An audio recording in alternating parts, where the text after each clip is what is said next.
મિત્રો, વર્ગ 3ની જે 12/6/2016 ની અંદર પરીક્ષા લેવાની, તો એના અનુસંધાનેનું આ એક સરસ મજાનો પ્રશ્ન. અહીંયા સરાસરી શોધવાની છે મિત્રો.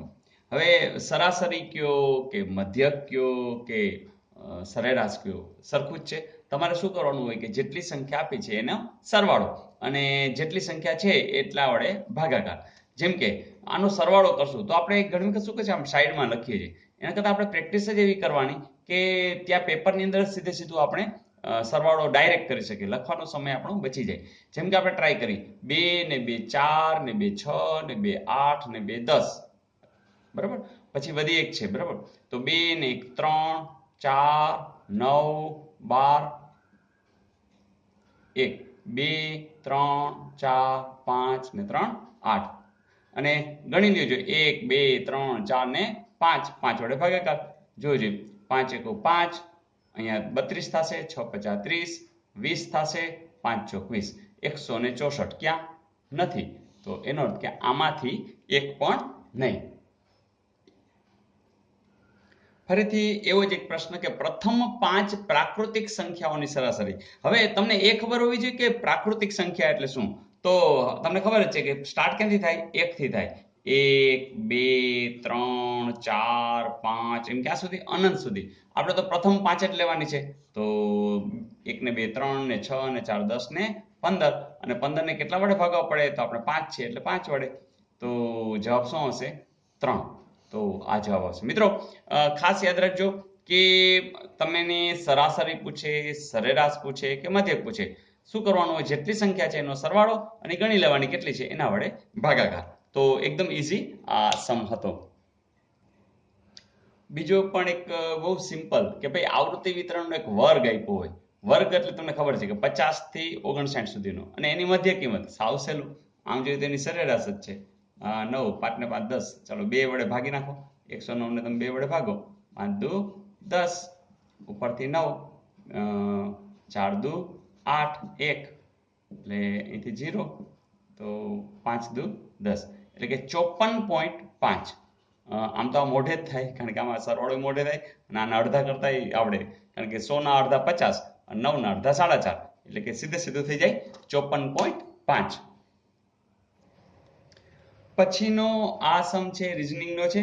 અહીંયા તમને 705 આપ્યા છે, 745, 800 આપ્યા છે, 730, 775 અહીં શોધવાનું છે, 750, 795 ને 850.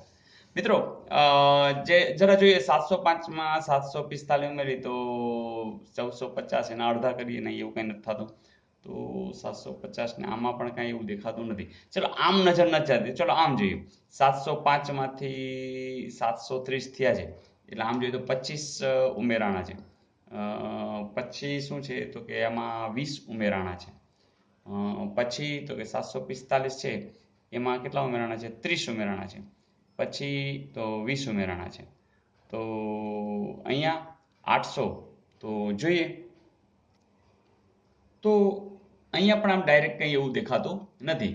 હવે એક વિચારી કે 705 માં 30 ઉમેરો છો તો 25 ઉમેરો છો, બરાબર. 705 માં 25 ઉમેરો છો એટલે 730 થાય છે. પછી 20 ઉમેરો છો, અહીંયા શું થાય છે, તો અહીંયા 30 ઉમેરો છો અને અહીંયા પાછા 20 ઉમેરો છો.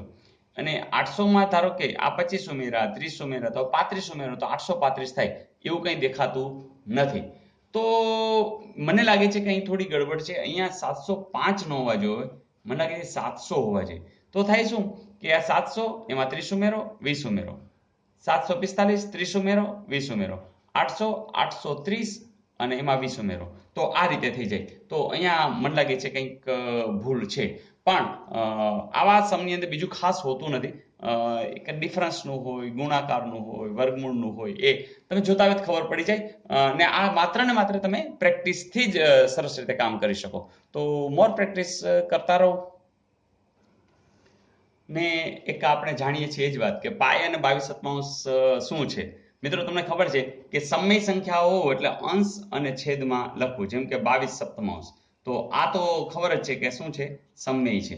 તો પાયની જગ્યાએ 22/7 તો લઈએ છીએ, પણ આપણે યાદ રાખશું કે પાયની 22/7 જ્યારે લઈએ છીએ ત્યારે એ એકચ્યુઅલ કિંમત નથી, પણ એની નજીકની છે એમ ગણી અને આપણે લઈએ છીએ.